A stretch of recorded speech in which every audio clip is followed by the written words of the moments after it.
എന്ന് പറയുന്നത് അസല് കോമാളി ക്യാരക്ടർ. അതായത് എന്താ പുള്ളി ഒന്ന് കാണിച്ചു പോയേക്കുന്നേ. അതായത് കറക്റ്റ് ബസൂക്ക 2.0, ബസൂക്കയുടെ അതേ മാനറിസംസ്. അതായത് നാവ് കടിക്കുക, പല്ലിളിക്കുക, കണ്ണുരുട്ടുക, എന്നിട്ട് സാറ് കൂത്തറയും മോശം കോസ്റ്റ്യൂംസിൽ അടുത്താലും മമ്മൂക്കനെ കണ്ടിട്ടില്ല. വെറും അബദ്ധം കോസ്റ്റ്യൂംസ്. എന്നിട്ട് ചപ്പടാച്ചി വിഗും. അത് എന്റെ മുടിക്ക് കളർ അടിച്ചെങ്ങനെ ഉണ്ടാവും, ഏകദേശം അതുപോലെ ഉണ്ട്. എന്നിട്ട് ഡയലോഗ് ഡെലിവറി വെച്ച് കഴിഞ്ഞാൽ എന്തൊക്കെയാ പുള്ളി പറയുന്നേ. സുഹൃത്തുക്കളെ, ഈ ഒരു സിനിമ കാണാത്തതുകൊണ്ട് കൃത്യമായിട്ട് എങ്ങനെ അഭിപ്രായം പറയണമെന്ന് എനിക്ക് വെളിപ്പെടുത്തമില്ല. എന്നാൽ അതേസമയം തന്നെ മമ്മൂട്ടി എന്ന് പറയുന്ന മനുഷ്യൻ അനാവശ്യമായിട്ട് വന്ന് കുറെ തെറിവിളി കേട്ട് പോകുന്ന സിനിമ എന്ന രീതിയിലാണ് അശ്വന്ത് കോക്ക് അവതരിപ്പിച്ചിട്ടുള്ളത്. അപാരമായിട്ടുള്ള ബോറായിട്ടാണ് മമ്മൂട്ടി അഭിനയിച്ചിട്ടുള്ളത്. അസുഖമൊക്കെ കഴിഞ്ഞ് വളരെ പെട്ടെന്ന് തിരിച്ചു വന്ന് അപ്പോൾ തന്നെ ചെയ്തു തീർത്ത ചില വേഷങ്ങളാണ്. അതുകൊണ്ട് തന്നെ പ്രായമായതുകൊണ്ടും അയാൾക്ക് ചെയ്യാൻ കഴിയാത്തതുകൊണ്ടും ആരോഗ്യ പ്രശ്നങ്ങൾ കൊണ്ടൊക്കെ ഉള്ളതുകൊണ്ട് തന്നെ അയാൾക്ക് കൃത്യമായിട്ടൊന്നും ചെയ്യാൻ കഴിഞ്ഞില്ല എന്ന് പറയുന്ന ഭീകരമായിട്ടുള്ള ആരോപണങ്ങളാണ് ഇപ്പോൾ സോഷ്യൽ മീഡിയ മുഴുവൻ കത്തിയിരിക്കുന്നത്.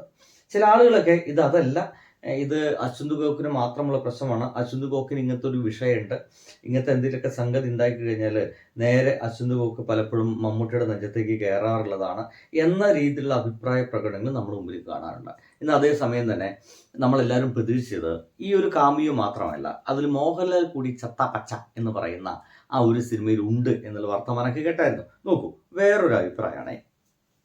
ചത്താപ്പച്ച എന്ന പേരത് ചത്ത പുച്ഛം മാത്രമേ ഇതിനകത്തുള്ളൂ. അതിന്റെ ഒരു വേറെ സംഗതിയാണെങ്കിൽ പറയാൻ പോകുന്നത് ലാലേട്ട പടത്തിൽ ഇല്ലാത്തത് കൊണ്ട്, ലാലേട്ടനെ പ്രതീക്ഷ വന്നതാണ്, ലാലേട്ട പടത്തിൽ ഇല്ലാത്തത് കൊണ്ടുള്ള വിഷമമാണ് ഈ മനുഷ്യൻ അങ്ങനെ പറയുള്ളൂ. കാരണം എന്താ പറയുക, അച്ഛനെയും മകനെയും പൊക്കി അടിച്ചാൽ മാത്രമേ ലാലേട്ടനെ കൊണ്ടുവന്ന് ദിലീപേട്ടനെ ഹിറ്റ് കൊടുക്കാൻ വിചാരിച്ച് വന്ന് ലാലേട്ടൻ എല്ലാവരും എയറിലാക്കി. ഇതില്ലാതെ നിങ്ങളെ ഈ ചാനലും കൊണ്ടുവന്ന് പുള്ളിയിലേക്ക് റിവ്യൂ എടുക്കണേക്കാളും നല്ലത്.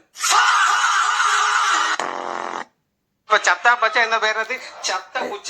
ഈ ഒരു പയ്യൻ പറയുന്നത് മുഴുവൻ സ്വന്തം സുഹൃത്തുക്കൾ തന്നെ വളരെ വൃത്തിയായിട്ട് തള്ളിക്കളയുന്നുണ്ട്. കാരണം ബുദ്ധിയില്ലാതെ ഇവൻ്റെ ഒക്കെ റിവ്യൂ എടുക്കുന്നതിനൊക്കെ നിങ്ങൾക്ക് നല്ലത് വേറെ വല്ല പണി നോക്കുന്നതാണ് എന്ന രീതിയിലൊക്കെയാണ് ഒപ്പമുള്ള സുഹൃത്തുക്കളൊക്കെ അവിടെ പറഞ്ഞു വെക്കുന്നത്. എന്ന് വെച്ച് കഴിഞ്ഞാൽ നമ്മുടെ അശ്വന്ത് കോക്കൊക്കെ മമ്മൂട്ടിയെ നന്നായിട്ട് ഊക്കുന്ന സമയത്ത് അതേസമയം തന്നെ മമ്മൂട്ടി അത് ഗംഭീരമായിട്ട് ചെയ്തിട്ടുണ്ട് എന്നുള്ളൊരു വിവരം കൂടി നമ്മുടെ മുമ്പിലേക്ക് കിട്ടുന്നുണ്ട്. കഴിഞ്ഞിട്ടില്ല കേട്ടോ, വേറൊരാളുടെ അഭിപ്രായം കൂടി ഉണ്ട്. ചത്തപ്പച്ച എന്നുള്ള സിനിമയുടെ അഭിപ്രായമായിട്ടപ്പോൾ ഞാൻ പറയാൻ വിട്ടുപോയ ഒരേ ഒരു കാര്യമുണ്ട്.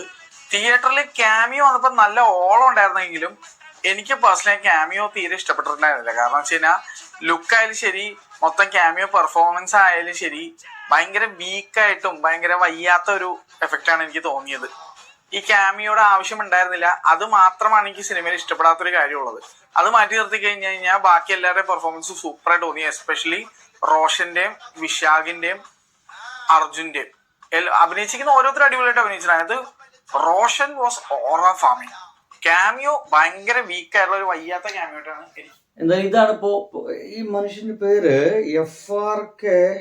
FRK വ്ളോഗ്സ് എന്ന് പറയുന്ന ഇയാളുടെ വർത്തമാനം എന്തോ ഒരല്പം ഒത്തന്റിക് ആയിട്ടുള്ള യാഥാർത്ഥ്യമായിട്ടുള്ള ഒരു അഭിപ്രായമായിട്ടൊക്കെ തോന്നിപ്പോകുന്നുണ്ട്.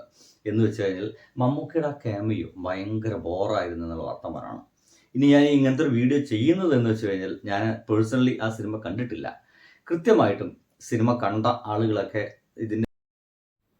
തീർച്ചയായിട്ടും സിനിമ കണ്ട ആളുകളൊക്കെ ഇവിടെ ഉണ്ടായിരിക്കുമെന്ന് ബോധ്യത്തോട് കൂടിയിട്ടാണ്.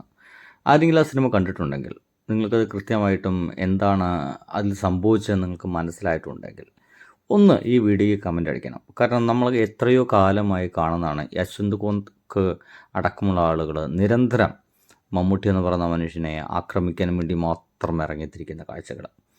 അപ്പോൾ ഇതിന് യാഥാർത്ഥ്യങ്ങൾ കൂടി ഇതിന് ആരാധകരല്ലാത്ത ആളുകളും ഒന്ന് പുറത്തേക്ക് എത്തിക്കണമല്ലോ. അതിൻ്റെ ഭാഗമായി ചെയ്ത വീഡിയോ ആണ്. ബൈ.